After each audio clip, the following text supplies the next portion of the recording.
Amit Goswami com Richard E. Reed Magia Goswami.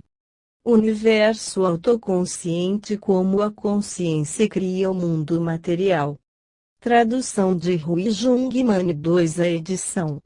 Introdução à parte 1, 19. O abismo e a ponte 21. A velha física e seu legado filosófico 33. A física Rejanek Maid. Blogspot.com.br Weblink. O fim do realismo materialista 45. A filosofia do idealismo monista 72. Parte 2. O idealismo e solução dos paradoxos quânticos. Prefácio.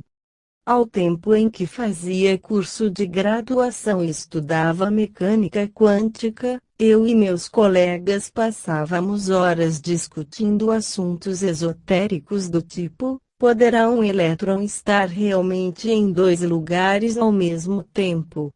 Eu consegui aceitar que um elétron pudesse estar em dois lugares ao mesmo tempo. A mensagem à matemática quântica, embora cheia de sutilezas, é inequívoca a esse respeito. Mas um objeto comum, digamos, uma cadeira ou uma mesa, objetos que denominamos de reais, comporta-se também como um elétron? Será que se transforma em ondas e começa a espalhar-se à maneira inexorável das ondas, em todas as ocasiões em que não o estamos observando? Objetos que vemos na experiência do dia a dia não nos parecem comportar-se das maneiras estranhas comuns à mecânica quântica.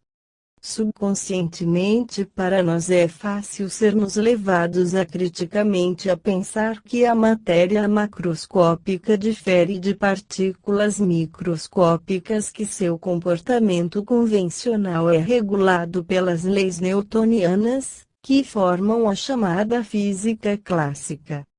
Na verdade, numerosos físicos deixam de quebrar a cabeça com os paradoxos da física quântica e sucumbem à solução newtoniana. Dividem o mundo em objetos quânticos e clássicos, o que me acontecia também, embora eu não me desse conta do que fazia. Se queremos fazer uma carreira bem-sucedida em física, não podemos nos preocupar demais com questões recalcitrantes ao entendimento, como os quebra-cabeças quânticos. A maneira certa de trabalhar com a física quântica, segundo me disseram, consiste em aprender a calcular. Em vista disso, aceitei um meio-termo, e as questões instigantes de minha juventude passaram gradualmente para o segundo plano. Mas não desapareceram. Mudaram as circunstâncias em que eu vivia e, após um sem número de crises de ressentido estresse, que me caracterizaram a carreira competitiva na física, comecei a lembrar-me da alegria que a física outrora me dera.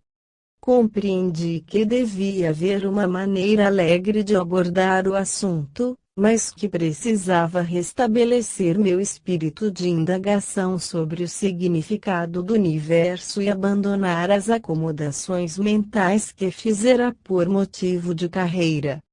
Foi muito útil neste particular um livro do filósofo Thomas Kuhn, que estabelece uma distinção entre pesquisa de paradigma e revoluções científicas, que mudam paradigmas. Eu fizera minha parte em pesquisa de paradigmas, era tempo de chegar à fronteira da física e pensar em uma mudança de paradigma.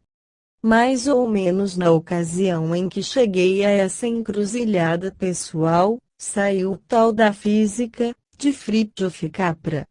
Embora minha reação inicial tenha sido de ciúme e rejeição, o livro me tocou profundamente. Após algum tempo, observei que o livro menciona um problema que não estuda em profundidade. Capra sonda os paralelos entre a visão mística do mundo e a da física quântica, mas não investiga a razão desses paralelos. Serão eles mais do que mera coincidência? Finalmente, eu encontrar o foco de minha indagação sobre a natureza da realidade.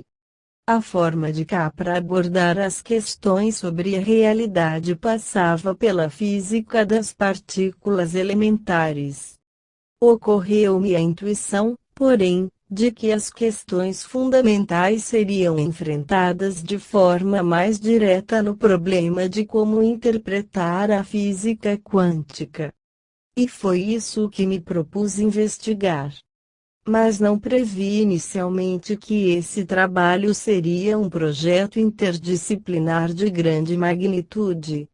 Eu estava na ocasião ministrando um curso sobre a física da ficção científica. Eu sempre tive predileção por ficção científica, e um estudante comentou: "O senhor fala igualzinho a minha professora de psicologia, Caroline Keutzer." Seguiu-se uma colaboração com Keutzer que, embora não me levasse a qualquer grande MG, deu-me conhecimento de uma grande massa de literatura psicológica relevante para o assunto que me interessava. Acabei por conhecer bem a obra de Mike Posner e de seu grupo de psicologia cognitiva na Universidade de Oregon, que deveriam desempenhar um papel decisivo em minha pesquisa. Além da psicologia, meu tema de pesquisa exigia conhecimentos consideráveis de neurofisiologia, ciência do cérebro. Conheci meu professor de neurofisiologia por intermédio de Bonnie Lilly, o famoso ex-10. Frejacto especialista em golfinhos. Lilly tivera a bondade de me convidar para participar do seminário, de uma semana de duração, que estava ministrando em Esalen. Frank Barr, médico, participava também. Se minha paixão era a mecânica quântica, a de Frank era a teoria do cérebro.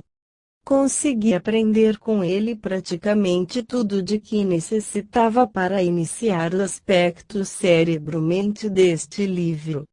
Outro ingrediente de importância crucial para que minhas ideias ganhassem consistência foram as teorias sobre inteligência artificial. Neste particular, igualmente, tive muita sorte. Um dos expoentes da teoria da inteligência artificial, Doug Hofstadter, iniciou a carreira como físico, obtendo o grau de doutor na escola de pós-graduação da Universidade de Oregon, a cujo corpo docente ora pertenço. Naturalmente, a publicação de seu livro despertou em mim um interesse todo especial e colhi algumas de minhas ideias principais na pesquisa de Doug. Coincidências significativas continuaram a ocorrer. Fui iniciado nas pesquisas em psicologia através de numerosas discussões com outro colega, Reimann, um cético de mente muito aberta. A última, mas não a menor, de uma série de importantes coincidências tomou a forma do encontro que tive com 3 místicos, em Lone Pine, Califórnia, no verão de 1984, Franklin Merewolf, Richard Mose e Joel Morrood. Em certo sentido, desde que meu pai era um guru brahmane na Índia, cresci imerso em misticismo. Na escola, contudo, iniciei um longo desvio através da educação convencional e da prática como cientista, que trabalhava com uma especialidade separada. Essa direção afastou-me das simpatias da infância e, como resultado, levou-me a acreditar que a realidade objetiva definida pela física convencional era a única realidade e que o que era subjetivo se devia a uma dança complexa de átomos, à espera para ser decifrada por nós. Em contraste, os místicos de Lone Pine falavam sobre consciência como sendo o original, o completo em si, e constitutivo de todas as coisas. No início, essas ideias provocaram em mim uma grande dissonância cognitiva, embora, no fim, eu compreendesse que podemos ainda praticar ciência mesmo que aceitemos a primazia da consciência, e não da matéria. Esta maneira de praticar ciência eliminava não só os paradoxos quânticos dos enigmas de minha adolescência, mas também os novos da psicologia, do cérebro, e da inteligência artificial. Este livro é o produto final de uma jornada pessoal cheia de rodeios. Precisei de 15 anos para superar o preconceito em favor da física classe 11. Universo autoconsciente. Cai para pesquisar e escrever este livro. Tomara que o fruto desse esforço valha o tempo que você, leitor, vai lhe dedicar. Ou, parafraseando Rabindranath Tagore, eu escutar e olhar com olhos bem abertos. Verti minha alma no mundo procurando o desconhecido no conhecido. E canto em altos brados em meu assombro.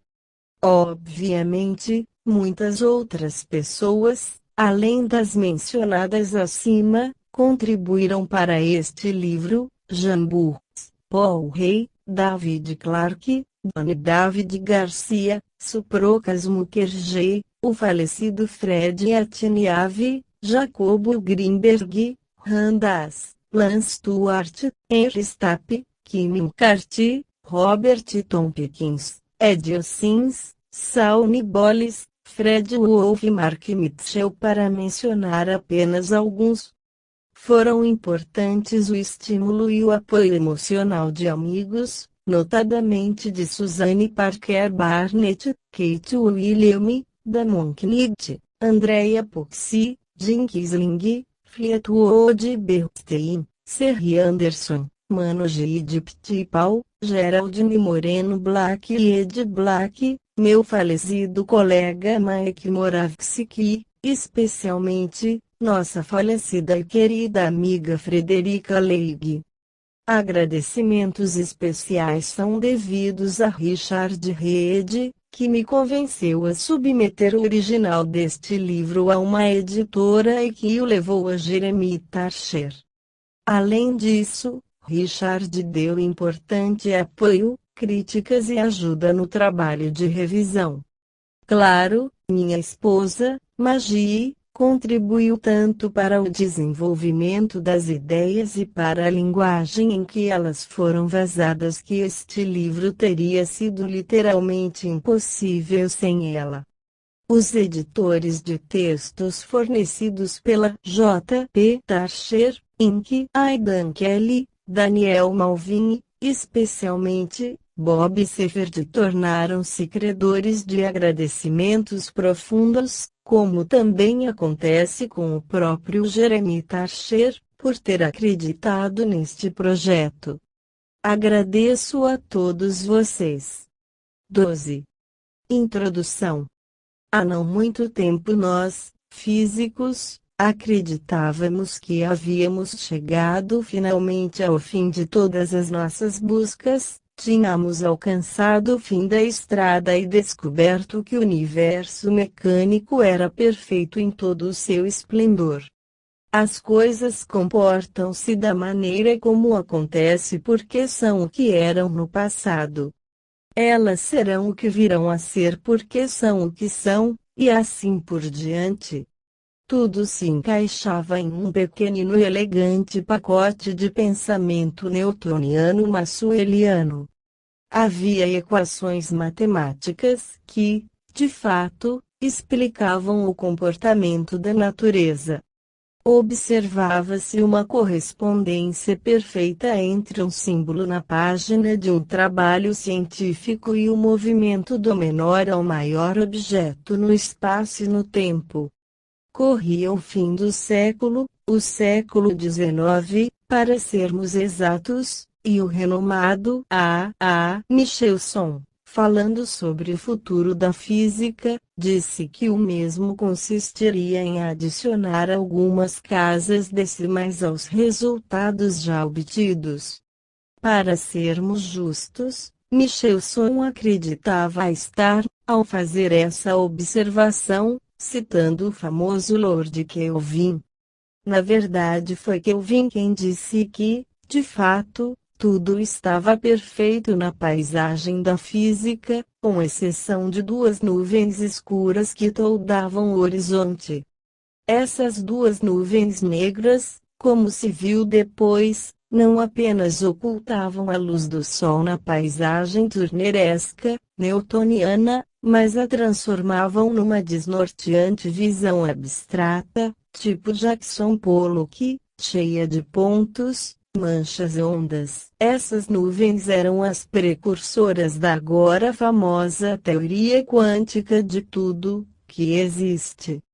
E aqui estamos nós, ao fim de um século, desta vez o século XX, para sermos exatos, e, mais uma vez, mais nuvens se reúnem para obscurecer a paisagem, até mesmo do mundo quântico da física. Da mesma forma que antes, a paisagem newtoniana tinha e ainda tem seus Admira 13. K, I, G, J, J. N, I, G, J, R, S, A, Ito, I, H. Dores. Ela ainda funciona para explicar uma faixa vasta de fenômenos mecânicos, de naves espaciais, automóveis, de satélites abridores de lata, mas, ainda assim, da mesma maneira que a pintura abstrata quântica acabou por demonstrar que essa paisagem newtoniana era composta de pontos aparentemente aleatórios, quanta, são muitos aqueles entre nós que acreditam que, em última análise, há algum tipo de ordem mecânica objetiva subjacente a tudo, até mesmo aos pontos quânticos.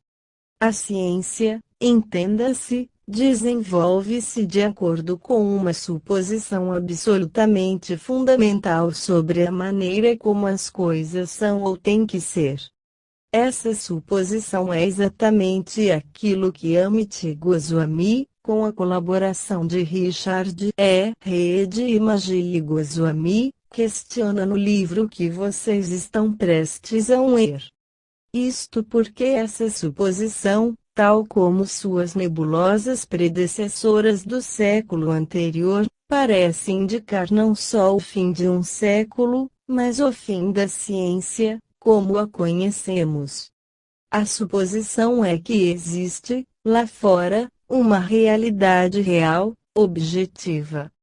Essa realidade objetiva seria algo sólido, constituído de coisas que possuem atributos, tais como massa, carga elétrica, momento angular, j, abre aspas, posição no espaço e existência contínua através do tempo, expressa como inércia, energia e, descendo ainda mais fundo no micromundo, atributos tais como estranheza, encanto e cor. Mas, ainda assim, nuvens ainda se acumulam. Isto porque, a despeito de tudo que sabemos sobre o mundo objetivo, mesmo com as voltas e dobras de espaço que se transforma em tempo, que se transforma em matéria, e as nuvens negras denominadas buracos negros, com todas as nossas mentes racionais funcionando a pleno vapor, resta-nos ainda em mãos um grande número de mistérios, paradoxos e peças de quebra-cabeça que simplesmente não se encaixam. Nós, físicos, porém, somos um grupo obstinado e tememos a proverbial perda de lançarmos o bebê fora juntamente com a água do banho.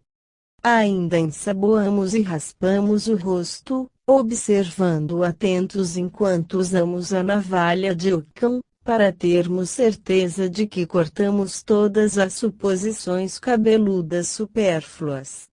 O que são essas nuvens que obscurecem a forma de arte abstrata de fins do século XX? Elas se resumem em uma única sentença: aparentemente, o universo não existe sem algo que lhe perceba a existência. Ora, em algum nível, essa frase certamente tem sentido. Até mesmo a palavra universo é um construto humano. Faria, portanto, algum tipo de sentido que aquilo que denominamos de universo depende 14. Desse de nossa capacidade, como seres humanos, de cunhar palavras. Mas esta observação seria mais profunda em alguma coisa do que uma mera questão semântica.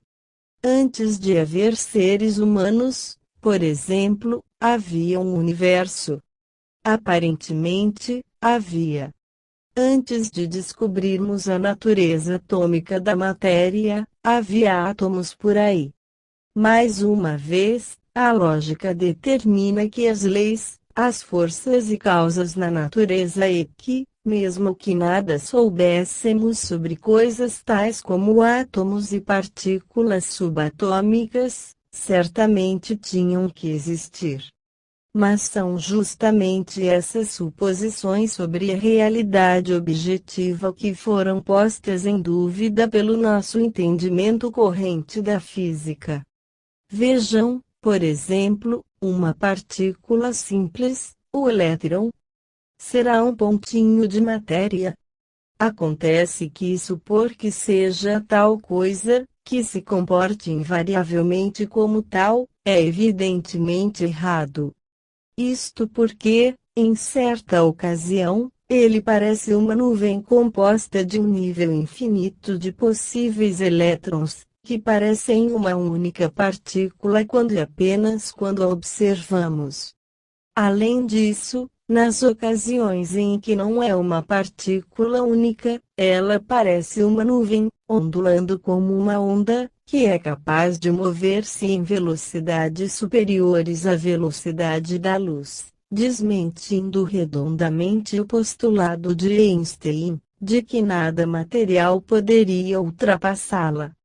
A preocupação de Einstein, porém, é aliviada, porque quando ela se move dessa maneira não é, efetivamente, uma peça de matéria. Vejamos outro exemplo, a interação entre dois elétrons. De acordo com a física quântica, mesmo que os dois estejam separados por imensas distâncias, os resultados de observações feitas sobre eles indicam que deve forçosamente haver alguma conexão entre eles que permita que a comunicação se mova mais rápido do que a luz. Ainda assim, antes dessas observações, antes que um observador consciente chegasse a uma conclusão, até a forma da conexão era inteiramente indeterminada. E como terceiro exemplo, um sistema quântico como um elétron em um estado físico fechado parece estar em um estado indeterminado, mas, ainda assim, a indeterminação pode ser analisada e decomposta em certezas dos componentes que, de alguma maneira, aumentam a incerteza original. Mas então chega um observador que, como se fosse um Alexandre gigantesco cortando o nó górdio, transforma a incerteza em um estado único, definido, embora imprevisível, simplesmente ao observar o elétron. Não só isso, mas o golpe da espada poderia ocorrer no futuro, determinando em que estado o elétron está agora. Isto porque temos agora 15. Até a possibilidade de que observações realizadas no presente determinem legitimamente o que possamos dizer que era o passado. Chegamos mais uma vez, portanto, ao fim da estrada.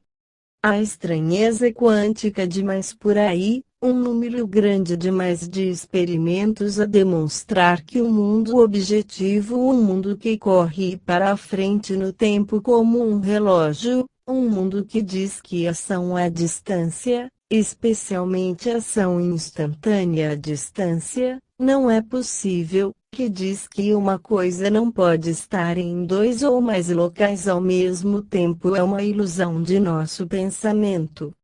Se assim é, o que nos resta a fazer? Este livro talvez contenha a resposta. O autor propõe uma hipótese tão estranha à nossa mente ocidental que se pode ignorá-la automaticamente, como delírios de um místico oriental. Diz o autor que todos os paradoxos acima são explicáveis e compreensíveis, se abrirmos mão daquela suposição preciosa de que há uma realidade objetiva lá fora, independente da consciência. E diz, ainda mais, que o universo é autoconsciente, que é a própria consciência que cria o mundo físico. Da maneira como usa a palavra consciência, Goswami deixa implícito algo talvez mais profundo do que você ou eu aceitaríamos como implícito. Nos seus termos, consciência é algo transcendental fora do espaço-tempo, não local, e que está em tudo. Embora seja a única realidade, só podemos vislumbrá-la através da ação que cria os aspectos material e mental de nossos processos de observação. Por que é tão difícil para nós aceitar essa tese? Talvez eu esteja presumindo demais ao dizer que é difícil que você, leitor, aceite. Você, quem sabe, pode achar axiomática essa hipótese. Às vezes, eu me sinto à vontade com ela, mas, em seguida, dou uma canelada numa cadeira e machuco a perna. Essa velha realidade penetra e eu me vejo diferente da cadeira, enquanto espinafro sua posição no espaço, tão arrogantemente separada da minha. Goswami aborda admiravelmente essa questão e fornece vários e, a miúde, divertidos exemplos, para ilustrar a tese de que eu e a cadeira surgimos da consciência. O livro de Goswami é uma tentativa de lançar uma ponte sobre o antiquíssimo abismo entre ciência e espiritualidade, o que, acredita ele, sua hipótese consegue. Ele tem muito a dizer sobre idealismo monista e como só ele soluciona os paradoxos da física quântica. Em seguida, examina a velhíssima questão da mente-corpo, ou mente-cérebro, e mostra como sua ambiciosa hipótese, de que a consciência é tudo, Li 16. Arne T.C. abre aspas, U.I.A. Mina cisão cartesiana e, em particular, caso você esteja se perguntando, até como uma única consciência parece ser tantas consciências separadas. Por último, na parte final do livro, ele acende uma pequenina luz de esperança, enquanto tateamos nosso caminho entre as nuvens, a caminho do século XXI. Ao explicar como sua hipótese conseguirá produzir o reencantamento do homem com o ambiente, algo que certamente precisamos com urgência.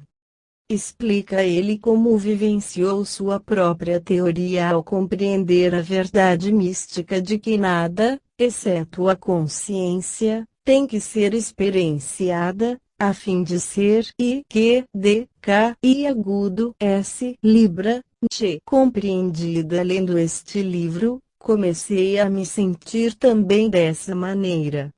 Supondo que a hipótese seja verdadeira, segue-se que você, também, terá essa experiência. Fred Alan Wolfe, Ph.D., autor de The Dreaming Universe, The King The Quantum Leap, e outros livros. Laconer, Washington. 17. Parte 1. A integração entre ciência e espiritualidade. Um nível crítico de confusão satura o mundo contemporâneo. Nossa fé nos componentes espirituais da vida, na realidade vital da consciência, dos valores, e de Deus está sendo corroída sob o ataque implacável do materialismo científico. Por um lado, recebemos de braços abertos os benefícios gerados por uma ciência assume a visão mundial materialista. Por outro, essa visão, predominante, não consegue corresponder às nossas intuições sobre o significado da vida. Nos últimos 400 anos, adotamos gradualmente a crença de que a Aina só pode ser construída sobre a ideia de que tudo é fato de matéria e os denominados átomos, em um espaço vazio. Viemos acatar o materialismo como dogma, a despeito de sua incapacidade de explicar as experiências mais simples de nossa vida diária. Em suma, temos uma visão de mundo incoerente. As tribulações em que vivemos alimentaram a exigência de um novo paradigma, uma visão unificadora do mundo que integre mente e espírito na ciência. Nenhum novo paradigma, contido, até agora. Este livro propõe um paradigma desse tipo e mostra que podemos construir uma ciência que abranja as religiões do mundo, trabalhando em cooperação com elas para compreender a condição humana em sua totalidade. O núcleo desse novo paradigma é o reconhecimento de que a ciência moderna confirma uma ideia 19. chave N e agudo I V 4 V I Gisli N 1 centilitro. Antiga ideia de que consciência e não é o substrato de tudo que existe. A primeira parte deste livro apresenta a nova física e uma versão moderna da filosofia do idealismo monista.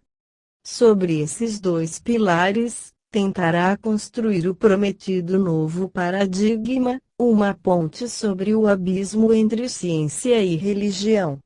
Que haja contato entre ambas. 20. Capítulo 1. O abismo e a ponte. V maiúsculo. Ejo uma caricatura estranha, despedaçada, de homem acenando para mim. O que é que ele está fazendo aqui? Como é que ele pode existir em um estado tão fragmentado? Que nome lhe darei? Como se estivesse lendo minha mente, a mutilada figura começa a falar, em meu estado, que diferença faz um nome? Chama-me de Guernica. Estou à procura de minha consciência. Não tenho direito à consciência. Reconheci o nome. Guernica é a obra-prima de Pablo Picasso, pintada em protesto contra o bombardeio fascista da pequena cidade espanhola do mesmo nome. Bem, respondi, procurando tranquilizá-lo, se você me disser exatamente o que precisa, talvez eu possa ajudá-lo. Você acha, mesmo? Os olhos dele se iluminaram. Você, quem sabe, defenderá minha causa. E me lançou um olhar ansioso. Perante quem? Onde? Perguntei, intrigado. Lá dentro. Eles estão se divertindo numa festinha, enquanto eu estou abandonado aqui, inconsciente. Talvez, se eu encontrar minha consciência, eu volte a ser inteiro novamente. Quem são eles? Perguntei. Os cientistas, os que decidem o que é real. Oh! Neste caso a situação não pode ser tão ruim assim. Eu sou cientista. Cientistas formam um grupo de mente aberta. Vou conversar com eles. 21. O pessoal da festinha dividia-se em 3 grupos separados, como as ilhas do Triângulo das Bermudas. Hesitei por um momento e, em seguida, em passos largos, dirigi-me a um deles em terra de sapos, de cócoras com eles, e tudo mais. A discussão estava acalorada. O grupo conversava sobre física quântica. A física quântica faz prognósticos sobre fatos que observamos experimentalmente, nada mais, disse um cavalheiro de aparência distinta, com uns poucos fios grisalhos nos cabelos. Por que fazer suposições sem base sobre a realidade, quando a conversa é sobre objetos quânticos? O senhor não está um pouco cansado desse disco? Uma geração inteira de físicos parece ter sofrido lavagem cerebral e sido levada a acreditar que uma filosofia convincente da física quântica foi formulada há 60 anos. Isso simplesmente não aconteceu. Ninguém entende a mecânica quântica, disse outro, cuja postura melancólica era óbvia. Essas palavras mal foram notadas na discussão quando outro cavalheiro, exibindo uma barba desgrenhada, disse com arrogante autoridade: escutem aqui, vamos corrigir o contexto. A física quântica diz que objetos são representados por ondas. Objetos são ondas. E ondas, como todos nós sabemos, podem estar em dois, ou mais, lugares na mesma ocasião. Mas, quando observamos um objeto quântico, nós o encontramos, todo ele, em um único lugar, aqui, e não ali, e, com certeza, não ambos aqui e ali ao mesmo tempo. O senhor Barbado agitava nervoso as mãos. O que é que isso significa, em termos simples? O senhor disse, fitando-me, o que é que o senhor pensa a respeito? Por um momento, fiquei abalado com o desafio, mas recuperei-me rápido. Bem, parece que nossas observações, e portanto nós, produzem um efeito profundo sobre objetos quânticos. Não. Não.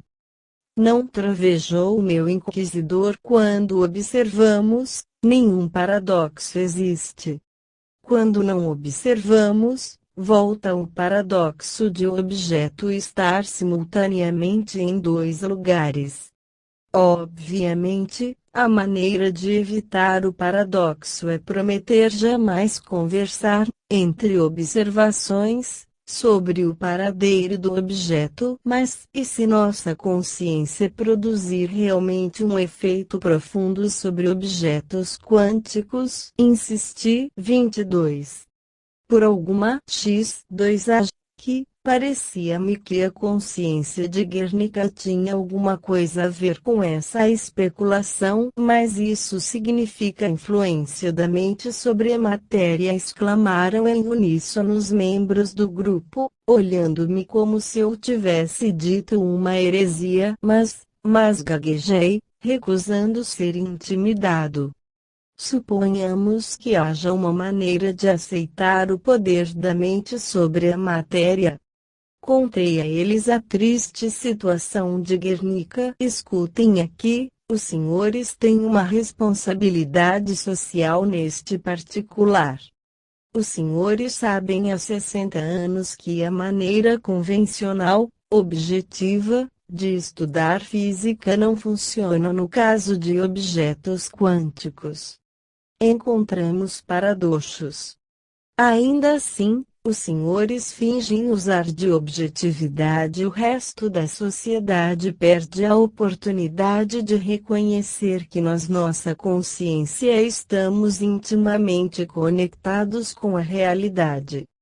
Os senhores podem imaginar o impacto que produziriam sobre a visão de mundo das pessoas comuns se os físicos reconhecessem abertamente que nós não somos separados do mundo, mas, sim, somos o mundo, e que temos que assumir responsabilidade por isso. Talvez só então Guernica, não, todos nós possamos retornar à completeza. O cavalheiro de aparência distinta tomou a palavra: reconhecerei, nas caladas da noite, quando não houver ninguém por perto, que tenho dúvidas. Talvez estejamos perdendo uma oportunidade. Mas, como minha mãe me ensinou, na dúvida, é muito melhor fingir ignorância. Não sabemos coisa alguma sobre consciência. A consciência é assunto que pertence à psicologia. Aqueles caras ali, finalizou, apontando para um canto. Mas insisti teimosamente: suponhamos que definimos consciência como agente que afeta objetos quânticos para lhes tornar o comportamento apreensível pelos sentidos. Tenho certeza de que os psicólogos estudariam essa possibilidade, se os senhores se aliassem a mim. Eu tinha me convencido de que a possibilidade de Guernica obter uma consciência dependia de meu sucesso em atrair esses cavalheiros para meu lado. Dizer que a consciência afeta causalmente os átomos é a mesma coisa que abrir a caixa de Pandora. Essa ideia viraria a física de cabeça para baixo. A física não seria independente e nós perderíamos nossa credibilidade. 23. W. Univertais ao U, I agudo, V. J. L. N. Fecha aspas, I. J. L. L. I. R. S. L. U. Havia um tom de finalidade na voz que falava. Outra pessoa, com uma voz que eu ouvira antes, disse: ninguém entende a mecânica quântica, mas eu prometi a Guernica que defenderia a causa da devolução de sua consciência. Por favor, ouçam o resto do que eu tenho a dizer, protestei. Mas ninguém me deu a menor atenção. Eu me tornei um zero nesse grupo, uma não consciência, igual a Guernica. Resolvi tentar os psicólogos. Reconheci-os pelo grande número de gaiolas de ratos e computadores no canto que ocupavam na sala. Uma mulher com aparência de pessoa competente explicava nesse momento alguma coisa a um rapaz. Ao supor que o cérebro-mente é um computador, temos esperança de transcender a briga de foice dos behavioristas. O cérebro é o hardware do computador. Nada há, realmente, senão o cérebro. Isso é que é o real. Não obstante, os estados do hardware do cérebro, com o passar do tempo, executam funções independentes, como o software do computador. E são esses estados hardware que chamamos de mente. Neste caso, a consciência é o que quis saber o rapaz. Puxa, que sincronização perfeita! Isso era exatamente o que me trouxera àquele canto para saber o que os psicólogos pensam da consciência. Eles deviam ser os tais que exerciam controle sobre a consciência de Guernica. A consciência é semelhante à unidade central de processamento, o centro de comando do computador, respondeu pacientemente a mulher. O rapaz, insatisfeito com a resposta, insistiu: se pudermos explicar todo o nosso desempenho de entrada-saída em termos da atividade dos circuitos do computador, então, ao que parece, a consciência é inteiramente desnecessária. Não pude me conter. Por favor, não desistam ainda de discutir a consciência. Meu amigo Guernica precisa dela. E lhes contei o problema de Guernica. Parecendo até um eco de meu amigo físico momentos antes, um cavalheiro elegantemente vestido intrometeu-se casualmente na conversa. 24. Mas a psicologia cognitiva não está pronta ainda para a consciência, nem mesmo sabemos como defini-la. Eu poderia lhe dar a definição do físico sobre consciência. Ela tem a ver com a física quântica. Esta última palavra despertou-lhes atenção. Inicialmente, expliquei que os objetos quânticos eram ondas que surgiam e se espalhavam por mais de um lugar e que a consciência poderia ser a agência que focaliza as ondas, de tal modo que podemos observá-las em um único lugar. E esta é a solução do problema do senhor, e sugeri: os senhores podem aceitar a definição de consciência dada pela física. E, em seguida, poderão ajudar Guernica. Mas o senhor não estaria misturando as coisas. Os físicos não dizem que tudo é feito de átomos de objetos quânticos. Se a consciência é feita também de objetos quânticos, de que maneira pode ela atuar como fonte causal sobre eles? Pense, homem, pense. Senti uma pequena sensação de pânico. Se esses psicólogos sabiam do que estavam falando, até minha consciência era uma ilusão, quanto mais a de Guernica. Mas eles estariam certos apenas se todas as coisas, incluindo a consciência, fossem realmente feitas de átomos. De repente, outra possibilidade relampejou em minha mente. E eu disse impetuosamente: os senhores estão fazendo as coisas da maneira errada. Não podem ter certeza de que todas as coisas são feitas de átomos. Isso é uma suposição.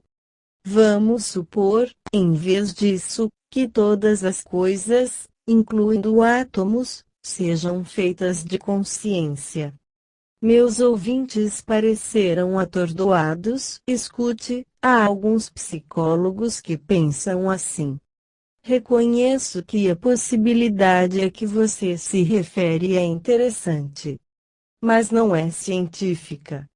Se queremos elevar a psicologia a status de ciência, temos que nos manter longe da consciência, especialmente da ideia de que a consciência possa ser a realidade primária. Sinto muito, moço. A mulher que havia falado parecia realmente penalizada. Eu não havia ainda conseguido fazer progresso algum para trazer de volta a consciência de Guernica. Em desespero, voltei-me para o último grupo, o terceiro ápice do triângulo. Descobri que eles eram neurofisiologistas, cientistas do cérebro. Talvez eles fossem os árbitros que realmente importavam. 25. O invixual LUCUNSCIINTI. Os neurocirurgiões discutiam também nesse momento a consciência e minhas expectativas subiram muito. A consciência é uma entidade causal que dá significado à existência. Admito isso, disse um deles, dirigindo-se a um senhor mais velho esquelético. Mas tem que ser um fenômeno emergente do cérebro, não separado dele. Afinal de contas, tudo é feito de matéria. Isso é tudo o que há. O tipo magrelo, falando com um sotaque britânico, objetou: de que maneira algo feito de alguma outra coisa pode agir causalmente sobre aquilo de que é constituído? Isso seria equivalente a um comercial de televisão repetindo-se ao agir sobre os circuitos eletrônicos do monitor. Deus nos livre disso. Não, a consciência tem que ser uma entidade diferente do cérebro, a fim de produzir um efeito causal sobre ele. Ela pertence a um mundo separado, fora do mundo material. Nesse caso, como é que os dois mundos interagem? Um fantasma não pode atuar sobre uma máquina. Interrompendo-os rudemente, Um terceiro, usando rabo de cavalo, soltou uma risada e disse: vocês dois estão dizendo tolices. Todo problema de você surge da tentativa de encontrar significado em um mundo material inerentemente sem sentido. Olhem aqui, os físicos têm razão quando dizem que não há significado, não há livre-arbítrio, e que tudo é uma ciranda aleatória de átomos. O defensor britânico de um mundo separado para a consciência, sarcástico nesse momento, retrucou, e você pensa que o que diz faz sentido. Você mesmo, é o jogo de movimentos aleatórios, sem sentido, de átomos. Ainda assim, formula teorias e pensa que suas teorias significam alguma coisa. Insinuei-me em meio ao debate, conheço uma maneira de obter significado, mesmo no jogo dos átomos. Suponhamos que tudo, em vez de ser feito de átomos, que tudo fosse feito de consciência. O que aconteceria, neste caso? Onde foi que você arranjou essa ideia? Perguntaram, em tom de desafio. Na física quântica. Mas não há física quântica no macronível do cérebro, exclamaram todos eles, com a autoridade de quem sabe, unificados na OBJ 26. A integração entre ciência e espiritualidade são comum. A física quântica é para o micro, para os átomos. Átomos formam moléculas, moléculas formam células e células formam o cérebro. Nós trabalhamos diariamente com o cérebro. Não há necessidade de invocar a mecânica quântica dos átomos para explicar o comportamento do cérebro no nível grosseiro, mas os senhores não alegam que compreendem inteiramente o cérebro? O cérebro não é tão simples assim. Não houve alguém que disse que se o cérebro fosse tão simples que pudéssemos entendê-lo, nós seríamos criaturas tão simples que não o entenderíamos. Seja isso como for, consideram eles, de que maneira a ideia da física quântica ajudaria, no caso da consciência. Expliquei-lhes como a consciência afetava a onda quântica. Olhem aqui, isso é um paradoxo, se a consciência é constituída de átomos. Mas se viramos pelo avesso nossa ideia sobre como o mundo é constituído, o paradoxo é resolvido de forma muito satisfatória.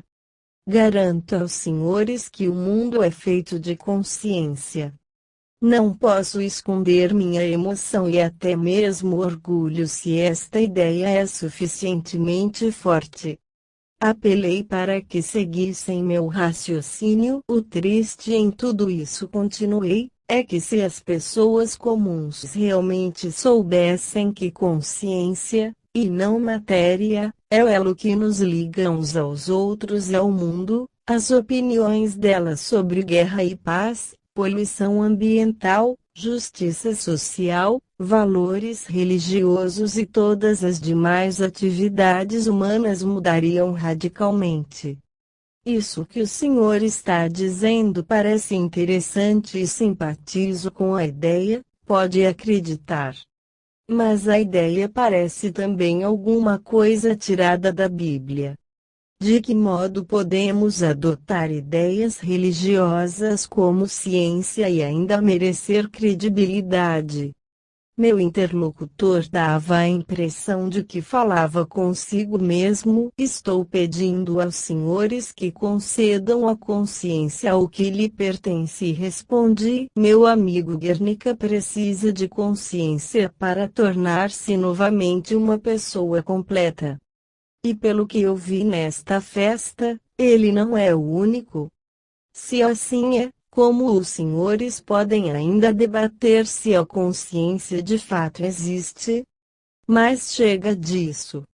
A existência da consciência não é em absoluto assunto debatível, E os senhores sabem disso? Entendo, disse o jovem de rabo de cavalo, sacudindo a cabeça. Meu amigo, há que um mal-entendido.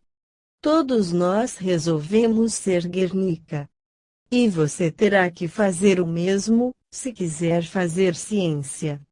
27. Mosque supor que todos nós somos feitos de átomos.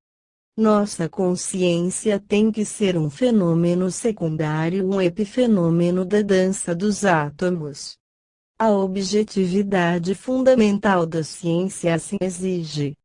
Voltei ao meu amigo Guernica e, triste, contei-lhe a experiência. Como disse certa vez Abraham Maslow, se a única ferramenta que você tem é um martelo, comece a tratar todas as coisas como se elas fossem pregos. Essas pessoas estão acostumadas a considerar o mundo como feito de átomos e separado de si mesmas. Consideram a consciência como um epifenômeno ilusório.